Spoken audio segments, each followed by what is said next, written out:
So welcome back to the show with Stella and Christo. I'm delighted to say we're joined by the actor and TV presenter Matthew Kelly. Welcome, Matthew. Thank you, Jeremy. I'm loving it's just not a handlebar moustache, but it's one of those... No, it's a work in progress. Yes, go on, tell me about it. What's the story? I'm playing an Italian in 1946. This is Filumena, right. Yeah, Filumena with Felicity Kendall. And so I'm trying out the beard and I'm honing it down and honing it. I'm looking a bit like Colonel Sanders at the moment. I thought it might be a bit like... Do you have to do an Italian accent for this? I am not doing an Italian accent. No. But so I'm very interested. So Filumena, we'll talk about this first, okay? Right. Filumena is on stage. Yes. It's going to be, we'll discuss in a moment where it's going to be. Yeah. It's got a brilliant sort of plot line, right? The elevator pitch is...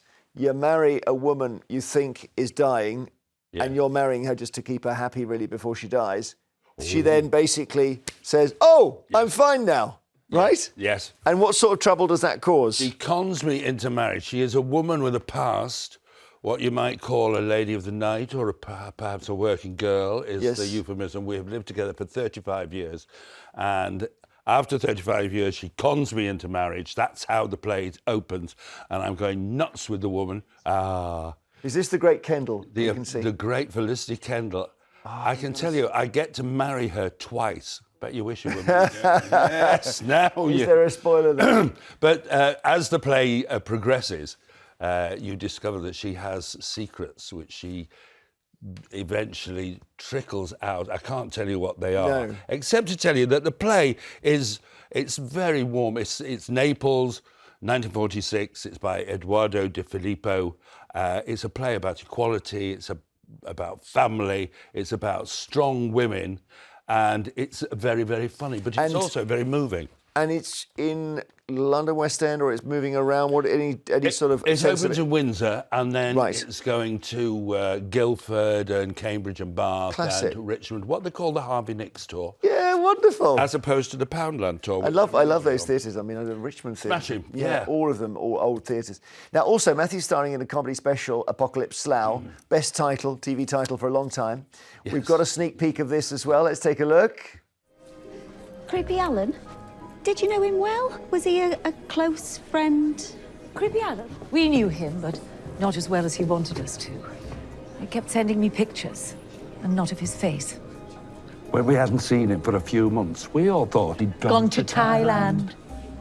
Claimed he was travelling, but I travel. He didn't have a single selfie outside a temple or I Love Thailand t-shirt to his name. And it's like I always say, if you really want to know a culture, buy its t-shirt. Oh. Yeah, very exotic. Wow, there's a lot of recognisable faces there. Oh, Johnny Vegas in there, I saw. Johnny Vegas, great. Sharon Gibson. Is Gemma Jones. Gemma Jones does something absolutely unspeakable to me in the Hellfire Caves in Buckinghamshire. Oh, wow. Have you ever been in there? No. It's really cold. I mean, if they invite you down there for an orgy, take a thermos and a sleeping bag. It's freezing. What's the premise? Because I know there's a Christmas special, and this is almost another special, isn't it? It's on Gold. It's a 2-hour thing on Gold, yes, and tomorrow. What's the premise of it? The premise is that we're in a rugby club, right? I just come back from New York when I was doing that play the last time, as we doing Habit of Art. Okay, yeah. We went to New York. I came straight back to a car park in Watford. And, you don't have to do the premise. It could just be japes. It's not japes, it's murders. And there are lots of murders, quite funny ones. I know we shouldn't laugh at murder, but there are some very funny murders, and the two of them have to solve the murders, and I am part of some terrible, terrible plot, but you don't know which plot until quite near the end. Right. I love that you're basically the busiest actor in Britain, as far as I can tell. I mean, it's still absolutely going strong. Well, I have to. Got to pay the rent. Well, yes, but I mean, it's impressive, isn't it? Not had a day off since Game for a Laugh. Yeah. See, you are older than you look. Well, I always get, of course, we're going to do the obligatory stars in their eyes reference, okay?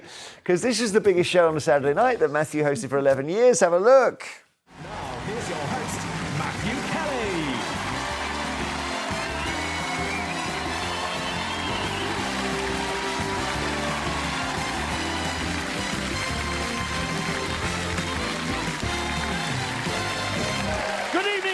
Welcome to Stars in Their Eyes, the only place to find the best-sounding, best-looking, best-performing musical acts on Saturdays at just gone 7:30.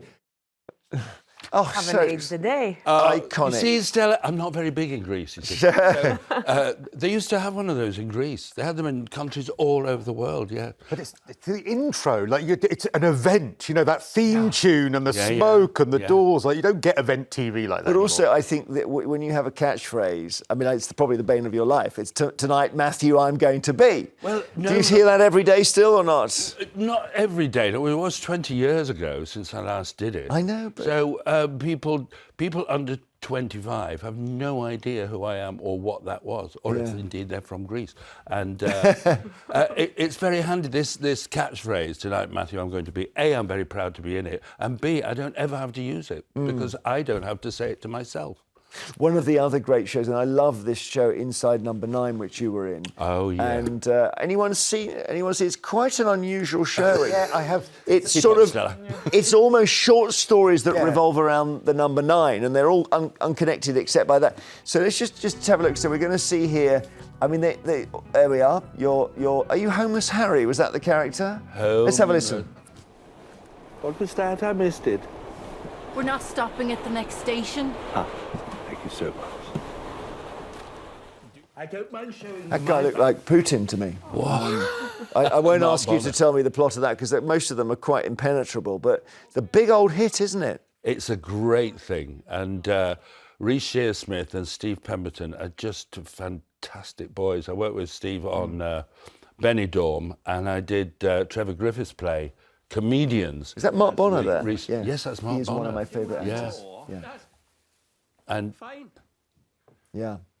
So and he was terrific. Do you know what? We were stuck in an abandoned railway carriage in Birkenhead for a week. The whole of the company, well, we laughed and laughed, freezing our noonahs off, but funny. Oh, it was just the best time, honestly. So if we were all those things we've gone through, the main thing to say today, I think, is probably that Apocalypse Slough airs tomorrow evening. Tomorrow that's the most exciting. On Gold, yes. 9 p.m. on Gold. And also then, once you've watched that, you can get tickets for the theatre production of Filumena with the tour starting next week in all those lovely places. Oh, thank you. Hope it goes really well. And the moustache is looking good, actually. It's coming on. Yeah. Stella's got a story in, I think, BBC Online, which is about teachers in Wales being told to take an oath not to abuse pupils or something. What's this? I find that really awkward. Can you imagine being a student and being asked, being told that your teacher has taken an oath to not have a sexual relationship with you? I would feel very uncomfortable. Look, it's already illegal. If this being illegal didn't stop them, if the threat of going to jail is not stopping you from shagging your pupils, then from I'm what? Sorry. Snogging. I think you said snogging your pupils. I think we had an H missing. I'm foreign, so I'm. I just use words as sounds. I don't really know what I'm saying. Yes. Yeah, I understand. So the teachers were told, look, I mean, this is mad, isn't it? When you take an oath to promise not to take any sexual advantage of your pupils or abuse them. And the teacher said, are you kidding? And they went mad about it. And I can understand why, actually. Yeah, because, and also if you are someone who has the propensity to do that, I don't think your oath is going to stop you. You would hope that they would have a moral compass to not do that. So yeah, I understand. It's sort of this assumption that you have to take this oath, otherwise you might do, and that's quite insulting. But aren't teachers highly regulated anyway? Yes, there was, as Stella says, you've got laws already. It is a very strange one. I don't know. It's very awkward as well. It is awkward. As a student, as a young person, to know that, my teacher needed to give an oath so that they don't do that with me. I think part of it is that the law was changed, wasn't it, to stop teachers having a relationship with pupils no matter what their age is. So previously, if you have a pupil's 18 years old, the teacher could go out with them. That's now not allowed. So there is that grey area because it's a position of trust and all that. So maybe they just want to... No, it doesn't make any sense. It doesn't make any sense, does it? Not to me, and I think it's patronising to teachers as well. I think teachers are treated very badly as it is. Yeah. So, Christo, Guardian, Moira Stuart, bless her, one of the nicest people, nearly got done. Now, I get really annoyed when I go into the bank and they ask me endless questions like I am not very bright when I'm trying to withdraw money, and it frustrates me. But actually, maybe I've been a little bit harsh on this because it was those sorts of questions that stopped Moira Stuart getting scammed out of thousands and thousands of pounds because she received a call supposedly from her bank. Yeah. They said we've uncovered an inside job at your local branch, so we want you to go in, stay on the phone with her, and withdraw all of your money and take it out and put it to a different branch. The bank are all in on it, so keep quiet. She believed it, went to the bank, and it was only because the bank stopped that withdrawal happening that she didn't end up losing all of her money. And she said that she felt incredibly foolish about it, but actually these sorts of frauds are costing £460 million a It's year. kind of amazing that it was a very unusual fraud to say go into the bank and do the trade in the bank, but don't tell them what you're doing.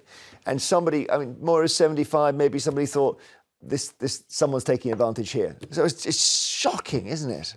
Well, I think bank staff have a really difficult job, and they've always been kind and helpful. When I've had difficulties with people, when my card was nicked or something was cloned, they were fantastic. And I've got nothing but praise for them. I saw Gloria Hunniford a short while ago, the great Hunniford. I've always thought that the only reason anyone should become famous is to avoid identity theft. Fundamentally, it's a protection. Hunniford, one of the most famous people in Britain, someone walked into her branch, I think it was in Bournemouth, I don't know, and took out 100 grand saying, I'm Gloria, give me my money. And I think she had a dodgy passport or something with Gloria's face on it. It's incredible. It's an incredibly famous person. Yeah. So it's just that if somebody walks in and pretends to be you, there's nothing you can do about that, Stella. Have you ever had that? Personally, no. I'm not sure how they would be able to imitate my accent, so that is my protection, the way I speak. We've all got a protection. But I have definitely had people on the phone who I was talking to someone who was pretending to be from my mobile phone carrier. And I was on the phone with them for like 15, 20 minutes, and they were trying to convince me to give them my passcode. And I was like, I'm really sorry, I just don't believe you are from Virgin. And they kept on trying to convince me. And then I hung up, and I called Virgin, and it turns out, no, they weren't from Virgin. But they are very, and Moira's smart. She's not doddery. And she was saying, who falls for these scams? I always say that. And the answer is, when you say that, you're going to fall for one. Because they are brutal, these scammers. Yeah. The worst is when actually they email you and say you're owed money. I got one from the Inland Revenue, supposedly, on email, and it had all the graphics and everything. And I was like, oh, great, I'm owed a tax rebate. It's very rare you get a tax rebate. Don't even click on it. Matthew in the Mail, I want to see what you think of this, my friend. Wuthering Heights fans are upset because of Emerald Fennell's terrible casting of Jacob Elordi and Margot Robbie. I guess Margot as Kathy. Yes. Any problem with that? Do I have a problem? Never with Margot Robbie, ever. That woman can do anything. And people have great playing age ranges. And so I think it's possible for her to do that. Is she American? She's American, right? She's Australian. Australian. Yeah. So is that a problem? She's got a... Okay, Heathcliff, come back to me. I don't know where you've got to. I wouldn't cast Sport. you, Jeremy, as Kathy, but as far I just worry about that. Jacob Elordi is a problem because he's white and Heathcliff is not white. This is something I've only just really clocked through the story. I mean, I wouldn't want to deny the poor man any work, but I don't think he should be doing that job. And he's supposed to be about 40 as well. And it suffers racism in the book. And I think there are little enough jobs for people, for black or brown or Asian people. I think it's tough.